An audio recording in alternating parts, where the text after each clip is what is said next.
ఆంధ్రామిక్స్.com మిమ్మల్ని స్వాగతిస్తున్నది.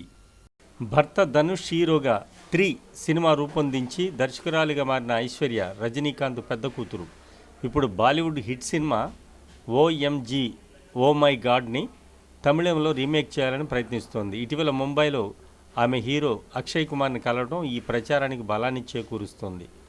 Oh my God తమిళ రీమేక్కు సంబంధించి సంప్రదింపుల కోసమే అతన్ని ఐశ్వర్య కలిసిందని కోలీవుడ్ వర్గాలు అంటున్నాయి. ఒరిజినల్లో అక్షయ్ కుమార్ చేసిన దేవుడి పాత్రను తమిళ రీమేక్లో రజనీకాంత్ చేసే అవకాశాలు ఉన్నాయి.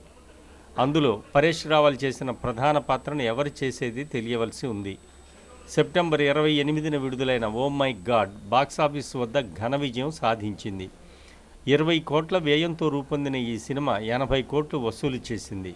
ఈ చిత్రాన్ని అశ్విని ఆర్ది, పరేష్ రావల్తో కలిపి అక్షయ్ కుమార్ స్వయంగా నిర్మించాడు.